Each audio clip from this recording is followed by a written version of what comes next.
জান্নাতে যাওয়া, আল্লাহকে সন্তুষ্ট করা, এটা তুলনামূলকভাবে পুরুষদের চাইতে নারীদের জন্য বেশি সহজ। কেন সহজ? নারীদের জন্য জান্নাতে যাওয়ার জন্য শর্ট সিলেবাস আছে। কি সিলেবাস আছে? শর্ট সিলেবাস, সংক্ষিপ্ত কারিকুলাম আছে। এই সংক্ষিপ্ত কারিকুলাম করলেই জান্নাত তাদের।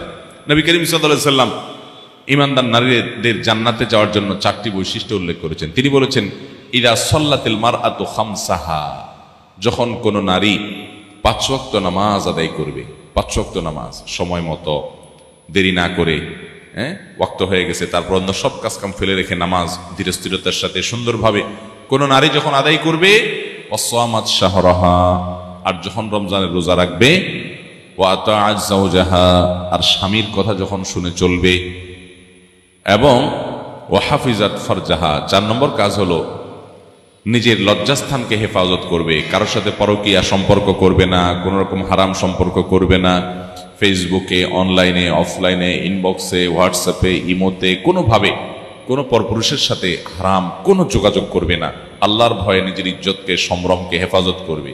এই 4টা কাজ যে নারী করবে, 5 ওয়াক্ত নামাজ পড়বে, রমজানের রোজা রাখবে, স্বামীর কথা মেনে চলবে এবং নিজের ইজ্জত, লজ্জাস্থান, সম্ভ্রমকে হেফাজত করবে, গুনাহ করবে না, জিনা ব্যভিচার করবে না, এই 4 কাজটা যে মহিলা করবে, নবী করিম সাল্লাল্লাহু আলাইহি সাল্লাম সেই মহিলাকে জান্নাতের যে কোনো জান্নাতের দরজা দিয়ে প্রবেশ করার সুযোগ এবং ঘোষণা দিয়েছেন। তাহলে মহিলাদের জন্য জান্নাতে যাওয়া সহজ।